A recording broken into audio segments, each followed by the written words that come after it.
I didn't cry when they threw my clothes into the mud. I didn't scream when his mother called me a waste of space in front of the entire compound. But when he, my own husband, stood there, silent, watching his family humiliate me, that's when something inside me snapped. She tossed my wedding photo onto the ground. Smashed the frame with her heel. "You'll never carry our blood," she spat. "You are cursed." I stood there, barefoot, shaking, my breath caught in my chest. The neighbors had gathered. The house help was watching from the corner. His sisters were whispering. Laughing. And him? He leaned on the gate. Not a single word. "You think this is marriage?" she shouted. 3 years. 3 years of feeding you, clothing you, watching you turn my son into a shell. I gave everything to this family. I yelled, my voice cracking. She marched toward me, grabbed the end of my blouse. "Then give us a child." I slapped her hand away. "Ask your son. Ask him why we don't have children." Her face twisted. That was the first time I said it out loud. And I knew what I'd started couldn't be undone. The silence that followed was like a funeral. Everyone stopped moving. My husband finally stepped forward. "Don't you dare," he muttered. I stared at him. Dead in the eyes. "You want them to know the truth?" His mother stepped between us. "Truth? The only truth is you are barren. You've wasted our name. Our pride." Then, she slapped me. Hard. The entire street gasped. And that's when I laughed. That dry, bitter kind of laugh you make when pain stops making sense. "I was never the barren one," I said slowly. Then I pulled the hospital report from my bag, the one with his name printed right at the top, and dropped it on the mud-soaked ground. Infertile. 0 motility. Permanent, I read out loud, one word at a time. Someone screamed. Someone else dropped their drink. And my husband? He lunged at me, rage in his eyes, but the gatekeeper held him back. "I kept your secret for 3 years, I whispered, stepping back. "You let me carry the shame, the abuse, just so you could look like a man." I picked up my shoes. Brushed off the mud. Then turned to face the crowd. "Now you all know." And I walked away, past the whispers, past the stares, not a single tear on my face. Just fire in my heart. They say love is blind. But looking back, I wasn't blind. I was just hopeful. The first time I met Michael, he looked like every girl's checklist come to life. Tall. Quiet. Polished. The kind of man who made you feel safe just standing beside him. We met at my cousin's engagement party. He didn't talk much, just watched. Observed. And when he finally spoke, he said, "You don't look like you belong here." I laughed. "What's that supposed to mean?" He shrugged. "You seem like someone who values peace." That was it. No sweet talk. No lies. Just calm. And I hadn't known peace in a long time. So I let him in. 3 months later, we were married. His mother wasn't excited. In fact, she barely smiled during the entire wedding. But I convinced myself she'd warm up eventually. After all, I had no parents. No siblings. Just me. So the idea of marrying into a family, of having people to call mine, felt like a blessing. That first night in his family home, she brought me food. Or so I thought. She placed the tray down hard and said, "Don't get too comfortable. This house is not yours until you give us a son." I blinked. Unsure how to respond. She didn't wait for one. She left. And Michael didn't say a word. That was the first red flag. But I was already in too deep. The first few months of our marriage were peaceful, on the surface. But even peace can hide poison. She criticized everything I did. The way I cooked. The way I dressed. The way I walked. And always reminding me, a real woman carries her husband's child. Michael acted like he didn't hear it. He came home late, buried himself in work, and when I tried to talk, he'd say, "Don't let small things get to you." But they weren't small things. They were knives, slow, steady, slicing at my spirit. Then came the prayers. His mother dragged me to one prophet after another. They anointed my head with oil. Forced me to drink bitter roots. One even said I needed cleansing from the spirit of dryness. And Michael? He stood there like a tree. Silent. Useless. Still, I held on. Because love sometimes makes you foolish. And I was still dreaming of cradling my baby, rocking him to sleep, proving to this family that I belonged. But month after month, my stomach stayed flat. And the whispers grew louder. That's when I made a decision. A dangerous one. I booked an appointment. Alone. At a private fertility clinic. What they told me was not what I expected. The clinic smelled like antiseptic and quiet desperation. I sat in the waiting room with my hands on my lap, fingers digging into my palms. Couples walked in holding hands. Some walked out crying. I came alone. When the nurse called my name, my legs almost buckled.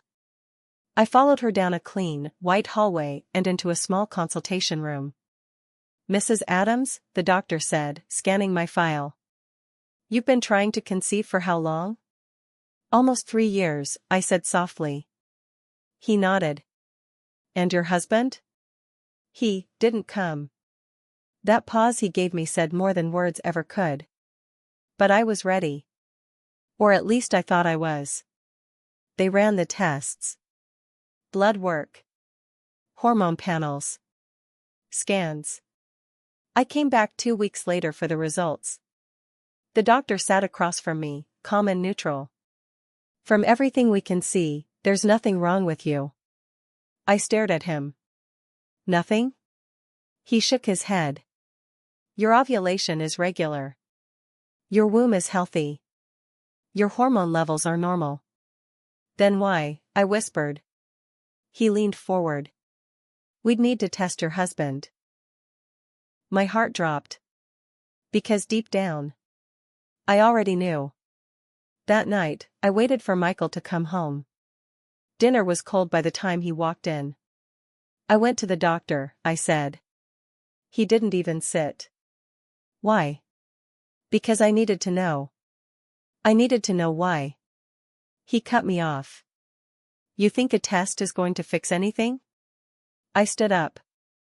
"They said I'm fine." Silence. "They want to test you," I added. He turned away. That's when the truth began to bleed out. "I already got tested," he muttered. I blinked. "What?"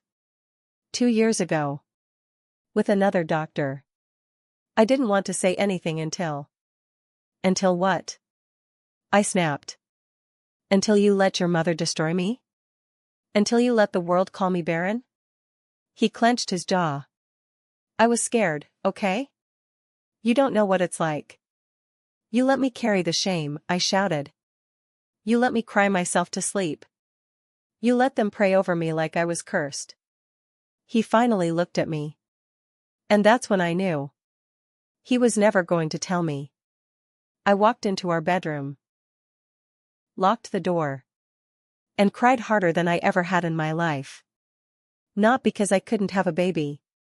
But because the man I loved, the man I trusted, had chosen pride over truth. I felt like a fool. And I knew then, something had to change. But I wasn't ready for revenge. Not yet. I still wanted to save the marriage. Still wanted to believe love could fix this. But love without truth is a slow kind of death. The next morning, I didn't speak to Michael. I cooked. Cleaned. Smiled when I had to. But inside, I was a storm. He acted like nothing had happened. Like the truth wasn't out in the open. Like he hadn't shattered me with silence. 2 days later, his mother stormed into our room. She didn't knock. She never knocked. She dropped a plate of herbs on the dresser and said, "Take this. It will cleanse your womb." I looked at her. Long and hard. Then I asked, "Do you think your son is perfect?" She froze. "What did you just say?" I said, "Maybe you're blaming the wrong person." Her face changed. Like she'd smelled something foul. "I knew it," she hissed. "You're turning him against us. Your type always comes into a man's life to destroy it." She stepped closer. "If you were half a woman, this house would be full of children by now." I stood up. But I didn't shout. I didn't cry. I just looked her in the eye and said, "Ask your son why there's no child in this house." Her lips tightened. Her hands curled into fists. She didn't respond. She just left. But that night, I heard them arguing downstairs. Voices low, but tense. Something about papers and why did you let her find out? That's when I realized. She knew. His mother knew he was the problem, and she blamed me anyway. The next few days were strange. She suddenly stopped talking to me. No insults. No orders. Nothing. But silence isn't peace. It's a strategy. She started whispering to the house staff. Giving me strange looks. Watching my every move. Then, things began to go missing. My earrings. My ID card. My hospital documents. One by one. Until one morning, I woke up to Michael standing over me, holding a small wrapped cloth. Inside it was a bundle of black feathers and crushed eggs. Tied together with my wedding veil. I gasped. "What the hell is this?" He stared at me. "Mama says she found it in your closet." I laughed. A sharp, broken kind of laugh. "You think I put this there?" "She says you're doing dark things. To get pregnant." I stepped back. "So now I'm a witch?" He didn't answer. He just walked out. They were framing me. Preparing to ruin my name completely. Because the truth was too inconvenient for their pride. But I wasn't ready to fight back yet. I still had hope. I still believed maybe, just maybe, he'd choose me. But I was wrong. Very wrong. I knew something was wrong when I stepped into the living room and saw the elders sitting there. 3 uncles. 1 aunt. The local women's leader. Even Pastor Jonah from our church. Michael sat in the corner, arms folded. Silent again. Always silent. His mother stood tall in the center, like a general ready for war. I barely got the chance to greet them before she began. "We called you here," she said, "because this marriage has brought nothing but sorrow." My heart dropped. I looked at Michael. He wouldn't even meet my eyes. "Mama, what is this?" She raised her hand.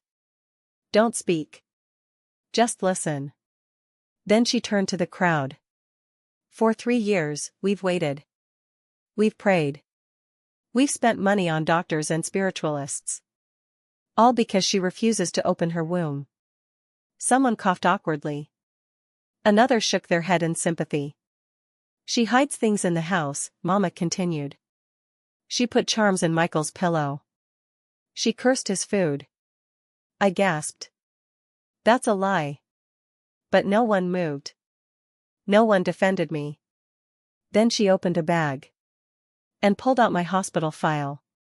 The same one that disappeared days ago. She stole this to cover her shame. But God revealed the truth. I reached for it. She pulled it away. "If you don't believe," she shouted, "go and test her again. The woman is cursed." The room exploded into whispers. And just like that, I became the barren witch who tried to be a wife. After they left, I sat on the floor in the hallway. The same hallway where I once danced after our wedding night. Where I imagined hearing little feet one day. Now, it echoed with silence. Michael didn't say a word. He didn't defend me. He didn't even sit beside me. I asked him, "Do you really believe her?" He stared at the ceiling. "You brought nothing but shame." I couldn't breathe. Not because of his words, but because I realized he'd made a decision. He was going to let them destroy me. To protect his image. The next morning, my things were packed. Dumped outside the gate. Rain falling. Neighbors watching. His mother stood in the doorway with a smirk on her face. "Don't worry," she said. "You'll find another man. One who won't mind raising someone else's child, since you clearly can't carry your own." I stood there. Soaked. Cold. Heart shattered. Michael didn't even come out. Just like that. My marriage ended. And my name? Smeared like dirt on the street. I would have given up. I almost did. Until one day. I got a call. A voice I didn't recognize. A calm woman. She said, "Are you Michael's wife?" I was, I replied. And then she dropped a bomb. "I think it's time you knew the truth." I sat on the edge of my mattress, back in my aunt's spare room, surrounded by plastic buckets and broken dreams, when the phone rang again. Same number. Same voice. "I know what they did to you," the woman said softly. "And I know Michael isn't the man you thought he was." My throat dried. "Who are you?" She paused. Then said, "I'm not calling to hurt you. I'm calling to help you." "I don't need pity," I snapped. "This isn't pity," she replied. "It's justice." She sent me an address. Told me to meet her there the next day. And for reasons I still can't explain. I went. The place was a private women's clinic. Clean. Quiet. Hidden. I waited in the reception area, heart pounding. Then a nurse came to escort me. Inside the consultation room stood a tall woman in her 40s. Confident. Calm. She introduced herself as Dr. Lamy. "I was Michael's doctor," she said. "The one who gave him his fertility report 2 years ago." My mouth fell open. "He told you I was the problem," I whispered. She nodded slowly. "But he's known the truth for years." I sat down. The chair felt like it might disappear under me. "I begged him to come clean," she continued. "Told him you didn't deserve the shame. But he said his mother would never survive the disgrace." She slid an envelope toward me. "His results. 0 sperm count. Non-obstructive azoospermia. Irreversible. Not a maybe. Not a condition. A final sentence." I touched the paper with shaking fingers. Then I asked the one question that had haunted me for months. Why didn't he just tell me? Dr. Lamy looked me in the eye. "Because men like him would rather watch a woman burn than admit they can't light the fire." I left the clinic with my heart in pieces, but my mind sharp. Everything made sense now. The silence. The scapegoating. The prayers his mother insisted on. They knew. They all knew. They let me take the blame. They wanted me to carry it, because in their world, a woman without a child is a woman without value. But I wasn't broken. And I wasn't going to stay silent. I started gathering evidence. Doctors' reports. Phone records. Witness statements. Every lie they told was a thread, and I began to pull. By the time I was done, I had enough rope to hang their reputation from the very rafters they tried to bury mine under. But I didn't want revenge yet. Not right away. First, I wanted to be heard. I wanted them to feel the shame they dressed me in for years. And I knew exactly where to do it. The invitation came through my cousin. Another family wedding. Michael's younger sister, Sandra, was getting married. I wasn't supposed to be invited. But fate has a cruel sense of humor, and so does God. My cousin whispered, "You should come." Just to show them you survived. I smiled. But I wasn't just going to survive. I was going to speak. The day of the wedding arrived. Hot sun. Loud drums. The compound buzzed with energy. Guests swayed in bright lace. Phones out. Eyes watching. And there I was, in a long emerald gown that hugged my waist like justice itself. I stood at the edge of the event for a while. Just watching. Michael saw me first. He froze. Then his mother noticed. Her smile vanished. I didn't flinch. I walked into that gathering like I had never been dragged through the dirt. Like I hadn't cried behind closed doors. Like I still belonged. Because I did. The moment came during the family blessing segment. The pastor called for all former family members to come forward and pray for the bride. A polite way to say, exes, stay out. But I walked forward anyway. Gasps flew around the crowd like birds. Mama tried to stand. What is she doing here? But the pastor raised his hand. Let her speak. And speak, I did. I want to bless this union, I began, voice calm but sharp. Not just with words, but with truth. Michael shifted. His mother's jaw tightened. I was married into this family for 3 years. I was called barren. Cursed. A disgrace. The crowd went silent. They never asked questions. They never ran tests. They just assumed I was the problem. I reached into my bag. Pulled out 2 envelopes. My hospital file, and Michael's. I handed them to the pastor. Read the diagnosis, I said softly. Both of them. He hesitated. Then read. Line by line. And when he said the words, non-obstructive azoospermia, 0 sperm count, permanent, a woman in the back screamed. It was Mama. She stood. Shaking. This is a lie. I turned to her. No, Mama. The lie was what you built your pride on. People began murmuring. Phones lifted. Cameras recorded. You said I was cursed. But your son is the one who cannot give life. And you knew. You both knew. Michael stepped forward. Stop this. I looked him dead in the eyes. You threw me away to protect your ego. You let your mother destroy me. Now live with what you did. I walked out before they could speak. Left them standing in the rubble of their own arrogance. And this time, they were the ones who couldn't hold their heads high.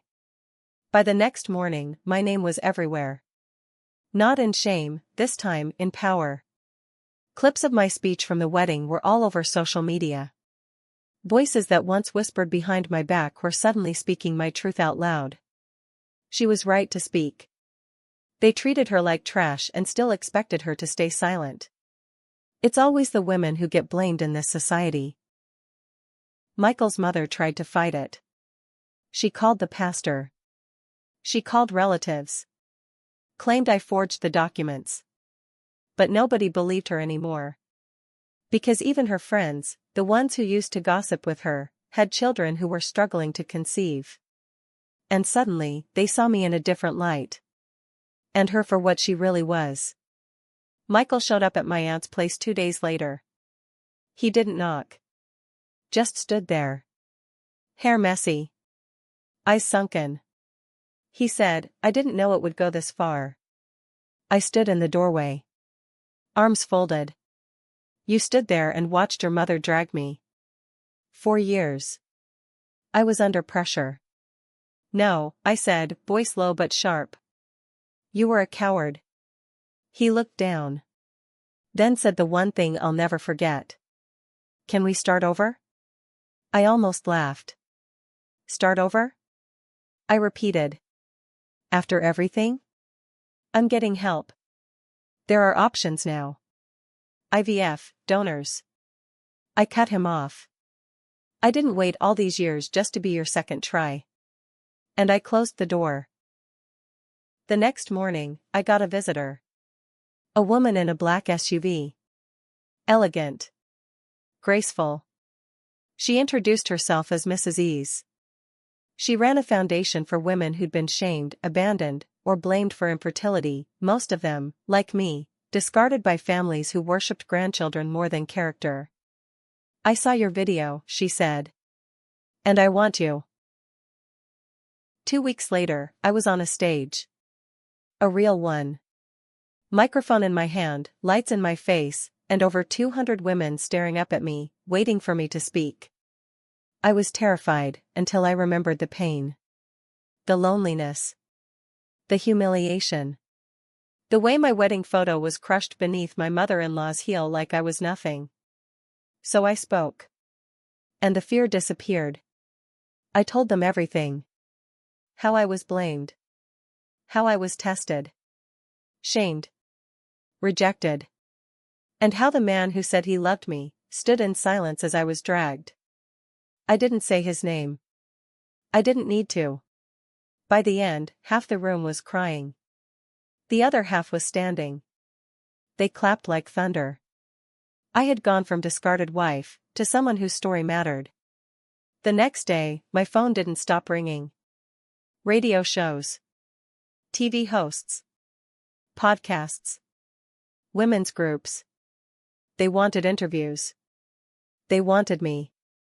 And just like that, the story they tried to bury became a spotlight they couldn't escape. Then came the unexpected. Michael's family reached out. An uncle, to be specific. He asked to meet over lunch. Said it was important. Curiosity won. I went. He didn't waste time. "We know mistakes were made," he said. "But dragging the family name, that wasn't fair." I blinked. Fair? You've made your point. People are talking. But you need to consider the bigger picture. Our family still has influence. I sipped my water. So? So we want to offer you a formal public apology. A press release. Maybe a statement from Mama, too. I tilted my head. To make me look good? He cleared his throat. To calm the backlash. There it was. It wasn't about me. It was about their reputation. Then he leaned forward. And in exchange, you stop talking. No more interviews.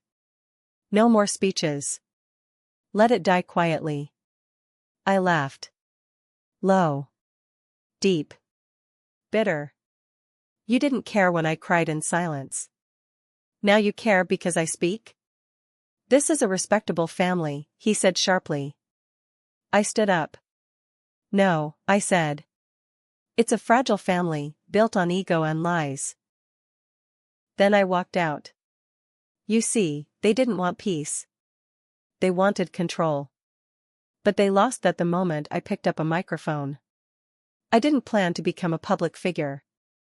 I wasn't chasing fame. All I wanted was to be heard. But when one woman finds the courage to speak, 100 more find the strength to stand. Emails started flooding in. From women in villages who were beaten because they couldn't conceive. From wives who were kicked out after only 6 months of marriage. From girls who'd been told they were worthless without children. They weren't just stories. They were mirrors, reflecting what I had survived. So I launched a project. A safe space. A helpline. A network of licensed doctors and counselors. We called it Womb Without Shame. And in just 1 month, we had over 10,000 women connected. Real women. Real pain. Real healing. One day, after a community seminar, I was walking out of the hall when someone called my name. A man. Late 30s. Familiar eyes. It took me a second. Then I remembered. Tund. We went to university together. We were never close, but he'd always been kind. Quiet. Brilliant. He smiled. I saw your story. I've been following your work. We talked for nearly an hour. It felt like 5 minutes. He wasn't just listening. He understood. Not because he'd lived my story, but because he respected it. Before he left, he said, "You're not just rebuilding your life, you're rewriting the rules." And that stayed with me. Meanwhile, Michael's family was crumbling under public pressure. Mama stopped attending church. Her business partners pulled out. A women's group released a public statement condemning her actions. Michael? He disappeared from social media. Friends told me he moved to another city. Quiet. Ashamed. But I wasn't watching them anymore. Because when I finally let go of the weight they put on me, I discovered something beautiful. Freedom. One evening, while organizing donation packages for the next rural outreach, I paused and looked around the office. Women laughing. Planning. Printing flyers. A world that didn't exist when I was being kicked out in the rain. And yet here I was, not just surviving. Leading. I hadn't seen him in nearly a year. Not in person. Not since the wedding confrontation, the day I dropped the truth like thunder in the middle of their celebration. But life has a strange way of circling back. It was a women's health conference. Large. Elegant. Held at one of the biggest hotels in the city. I was the keynote speaker. The topic? Silence isn't strength, breaking cultural shame around fertility. Just before I walked on stage, I saw him. Michael. Standing near the back of the hall. Wearing a black suit. Eyes sunken. A shadow of the man I once knew. For a split second, my breath caught. Then, I remembered who I was now. After the event, I stepped outside to get air. And there he was. Waiting. We stood in silence for a moment, the hum of traffic around us. Then he finally spoke. "I saw the billboard," he said. "You look different." "I am different," I replied. He nodded slowly. "I came to say I'm sorry." I said nothing. "I was weak," he continued. "I knew the truth, but I let you take the fall. I thought I was protecting myself, but I destroyed you in the process." I looked at him. Calm. Unshaken. "No, Michael. You didn't destroy me." He blinked. "I didn't?" I stepped closer. "You freed me." He looked away. "Mama's not doing well. She barely leaves the house. Says people stare." "That's not my burden anymore," I said. He nodded. "I just needed you to know I regret it." "I know," I replied. He looked up, hopeful. "Then maybe we could." "No." He froze. I shook my head gently. "This isn't a love story, Michael. This is a survival story. And you were the villain in mine." He didn't argue. He just stood there. Broken. Silent. The same way I once stood at the gate of his house, clothes soaked, dignity shattered. But now, I was the one walking away. Not out of pain. Out of peace. As I entered the elevator, I didn't cry. Didn't flinch. I had already mourned the girl I used to be. Now? I was building someone new. A year later, I stood in front of a room full of women, again. Only this time, it wasn't about pain. It was about power. The banner behind me read, "Womb Without Shame, National Conference." We had grown from a whisper to a roar. Now in 10 cities. With therapy centers. Free fertility testing clinics. Legal advisors. And a community that refused to stay silent ever again. The media called me a movement leader. Some called me a trailblazer. But I was just a woman who got tired of pretending silence was dignity. I told my truth. And it set thousands free. As I stepped off stage, someone handed me a bouquet. Bright sunflowers, my mother's favorite. Behind them stood Tund. Gentle smile. Steady eyes. He didn't say much. Just held my hand. I had learned that love doesn't rush. It respects. It builds. It listens. And with him, I felt none of the shame. None of the pressure. Just freedom. A few months later, we launched our biggest initiative yet. A mother and child center for women raising children alone, or those who couldn't conceive at all, but still longed to nurture others. It was named after a simple phrase etched across the entry gate. Woman enough. Because I am. And so is every woman who has ever been made to feel like less, because her wound didn't tell the story society wanted to hear.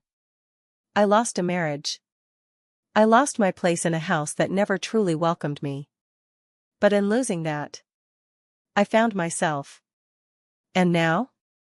I carry hope. Not in my belly. But in my voice. In my hands. And in every woman who walks through my doors and says, I thought I was alone.